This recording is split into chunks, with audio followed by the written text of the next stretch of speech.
Dumating na sa Pilipinas ang pinakasikat na Japanese boy band na BE:FIRST, ang kakulab ng ating mahalima sa kanilang song collaboration na Toy Friend. Ang BE:FIRST ang pinakasikat na Japanese boy band sa Japan at heto nga, mag-guest sila, mag-perform sila with Toy Friend song sa homecoming concert at finale concert ng ating mahalima sa SMDC Wakas at Simula Concert.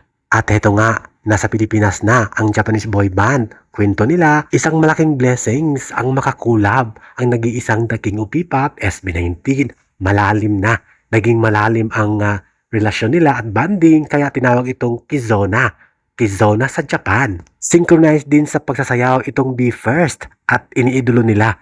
Tinitingala nila ang boy band natin na SB19 dahil sa kanilang achievement at laging sold out na concert ng ating SB19 boys saan mang sulok ng mundo. Kaya naman looking forward ang performances ng dalawang boy band, BE:FIRST at SB19 sa SMDC. Good luck!